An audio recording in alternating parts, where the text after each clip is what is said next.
আসসালামু আলাইকুম। আজকে আমরা দ্বিতীয় ক্লাস শুরু করতে যাচ্ছি। এই ক্লাসে আমরা গতকালকে ভেক্টরের বেসিক কনসেপ্ট যতটুকুতে শেষ হয়েছে তারপরে আমরা শুরু করব। আমরা আজকে শুরু করব যে সামান্তরিক বিধির বাস্তব প্রয়োগ, অর্থাৎ আমরা কীভাবে সামান্তরিক বিধিটাকে কোথায় প্রয়োগ করতে পারি। আমরা জানি এই যে স্রোতের নদীতে যদি নৌকা চলে, তাহলে নৌকা যখন এই পাড়ের থেকে ও পারে যায় তখন নদীতে নৌকার একটা ব্যাগ থাকে, স্রোতের একটা ব্যাগ থাকে। তো নৌকার ব্যাগ এবং স্রোতের ব্যাগ, এই দুই ব্যাগের লব্ধি ব্যাগ বরাবর সাধারণত নৌকা যায়, যেখানে আমরা সামান্তরিক বিধির বাস্তবিক একটা প্রয়োগ দেখতে পাই। নৌকাটা সাধারণত এই পাড়ের থেকে ওই পারে যাওয়ার সময় স্রোতের সাথে নৌকাকে যে কোনো একটা কোণ করে চালাতে হয়। স্রোতের সাথে যে কোণ করে আমরা নৌকাকে চালাই না কেন, নৌকার ব্যাগ দুটি উপাংশে ভাগ হবে, যেটাকে আমরা বলি ভেক্টর বিশ্লেষণ বা ভেক্টর বিভাজন। একটা হবে বি কস আলফা আর একটা হবে বি সাইন আলফা। আমাদেরকে মনে রাখতে হবে এখানে গুরুত্বপূর্ণ বিষয় যেটা, সেটা হচ্ছে নৌকাকে এই পারের থেকে ওই পারে। যেমন আমরা যদি বলি যে এটি একটি নদী, নৌকা এই পারের থেকে এই পারে যাবে, এই পারের থেকে নৌকাকে এই পারে নিয়ে যাইতে হলে নৌকার ব্যাগের বি কস আলফা নৌকাকে এরকম ভাটের দিকে টানে, আর বি সাইন আলফা নৌকাকে এই পারের থেকে ওই পারের দিকে টানে। তার মানে বি সাইন আলফাই নৌকাকে এই পার থেকে ও পারে নিয়ে যায়। তাই নদী পার হওয়ার যদি আমরা সময় নির্ণয় করতে চাই, নদী পার হওয়ার যে কোনো একটা সময় আমরা ধরে নিলাম টি সমান D divide by B sine alpha. তাহলে ডিটা হচ্ছে নদীর প্রস্থ, যেটাকে আমরা বলি দূরত্ব, যে দূরত্ব নৌকাকে অতিক্রম করতে হবে।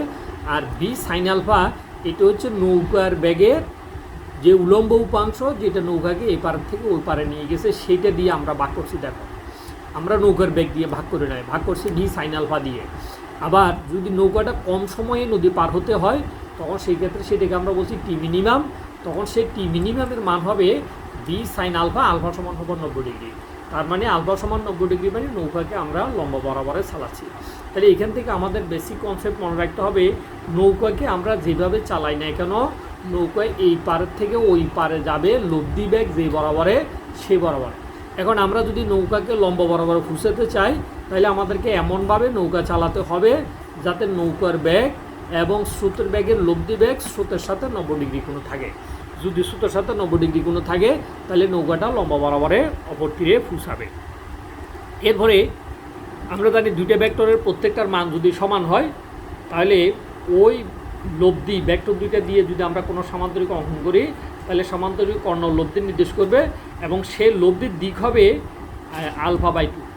এটা হচ্ছে দুইটা ভেক্টর সমান হলে লব্ধি অন্তর্ভুক্ত কোণকে সমান দুই ভাগে ভাগ হবে।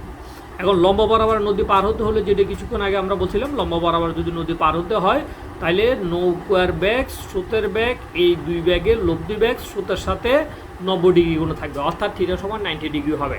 থিটা সমান 90 ডিগ্রি হলেই লম্বা বরাবরের নৌকা নদী পার হবে, অথবা সবচেয়ে কম সময়ে নদী পার হবে, অথবা সবচেয়ে ন্যূনতম দূরত্বে নদী পার হবে। এরপরে আমরা কালকে বলছিলাম যে ভেক্টর যোগের ত্রিভুজ বিধি দিয়ে আমরা কী কী কাজ করতে পারি। ভেক্টর যোগের বিনিময় বিধি মেনে চলে, সেটা আমরা কাজ করতে পারি ত্রিভুজ বিধির সাহায্যে। যেমন পি প্লাস কিউ সমান হচ্ছে কিউ প্লাস পি। তার মানে পি এর জায়গায় দেখো কিউ আসছে, কিউ জায়গায় পি গেছে, তার মানে ভেক্টরের যোগ এখানে বিনিময় বিধি মেনে চলছে। এরপরে ভেক্টর রাশির যোগ আমরা বলছিলাম যে সংযোগ বিধি মেনে চলে। ভেক্টর রাশির যোগ সংযোগ বিধি মেনে চলে। তো সংযোগ বিধি কি দেখো, এখানে আমরা পি এর সাথে কিউ যোগ করছি, যোগ করার পর তার সাথে আর যোগ করছি।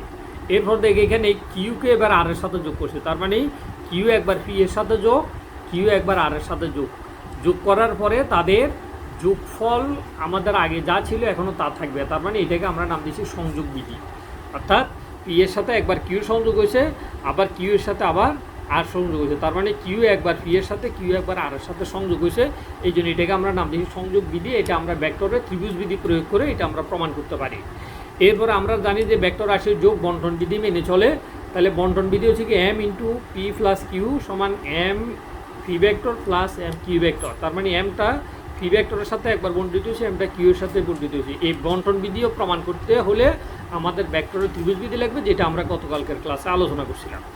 এখন এখানে আমাদের আরেকটা গুরুত্বপূর্ণ টপিক, যেটা আমরা বলছিলাম কিছুক্ষণ এর আগের ক্লাসে, আমরা বলছিলাম যে ভেক্টর বিভাজন, অর্থাৎ একটা ভেক্টর রাশিকে আমরা দুইটা ভাগে ভাগ করছি। দুইটা ভাগে ভাগ করে একটাকে আমরা পাইছিলাম আর কস আলফা, একটাকে আমরা পাইছিলাম আর সাইন আলফা।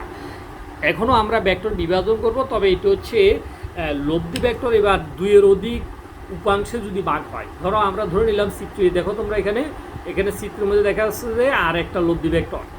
এই আর লব্ধি ভেক্টরটা যদি তিনটা ভাগে ভাগ হয়, এই বিভক্ত অংশগুলো একটাকে যদি আমরা বলি ফি1, একটাকে বলি যদি ফি2, আর একটাকে যদি আমরা বলি ফি3, তাহলে আর ভেক্টরের লব্ধির উপাংশ একটা হবে আর সাইন থিটা, একটা হবে আর কস থিটা। তাহলে আর সাইন থিটার আবার তিনটে উপাংশ থাকবে উল্লম্ব বরাবরে, আবার আর কস থিটারও তিনটে উপাংশ থাকবে অনুভূমিক বরাবরে।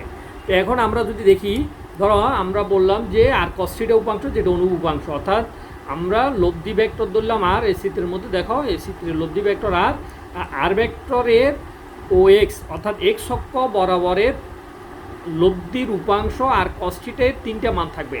একটা হচ্ছে ফি1 কস আলফা 1, অর্থাৎ ফি1 ভেক্টর এক্স অক্ষের সাথে কত কোণে আছে, প্লাস ফি2, এই ফি2 দেখো এটা ফি2 কস আলফা 2, কস আলফা 2 হচ্ছে অর্থাৎ ফি2 ভেক্টর এক্স অক্ষের সাথে কত কোণে আছে, আলফা 2 কোণে আছে, প্লাস এই ফি3, এ দেখো ফি3, এই ফি3 কস আলফা 3, তাহলে আলফা 3 মানে অর্থাৎ ফি3 ভেক্টরটা এক্স অক্ষের সাথে কত কোণে আছে। তার মানে এই তিনোটা উপাংশ হচ্ছে আর কস থিটা হচ্ছে লব্ধি ভেক্টর আর এর এক্স অক্ষের তিনটে উপাংশের সমষ্টি। তাহলে আমরা বলতে পারি একাধিক উপাংশে যখন ভেক্টর বিভাজিত হয়, তাহলে যে কোনো অক্ষ বরাবরের যে কোনো একটা উপাংশের মান যতগুলো উপাংশে ভাগ হবে সবগুলো উপাংশের যোগফলের সমান। ঠিক এইটা ফুরের রাশিটাকে আমরা মনে করে ধরলাম কত, ফি, ফুরেটাকে সম্পূর্ণটাকে ফি ধরলাম। তাহলে আর উপাংশগুলোর লব্ধি ওয়াই অক্ষ বরাবর, এটা হচ্ছে এক্স অক্ষ বরাবর লব্ধি, এবার আর এর ওয়াই অক্ষ বরাবর, অর্থাৎ ওয়াই অক্ষ হচ্ছে এই বরাবরে, এই বরাবর লব্ধি আর সাইন থিটা। তাহলে আর সাইন থিটার যতগুলো উপাংশ থাকবে সবগুলো উপাংশের সমষ্টি আর সাইন থিটার সমান হবে। তাহলে সেই ক্ষেত্রেও আমরা পাই ফি1 সাইন আলফা 1 প্লাস পি2 সাইন আলফা 2 প্লাস পি3 সাইন আলফা 3। এটা পুরোটাকে আমরা মনে মনে ধরলাম কত, কিউ। তাইলে আমরা এইভাবে একটা ভেক্টর রাশিকে একাধিক ভেক্টর রাশিতে কী করতে পারি, বিভাজন করতে পারি।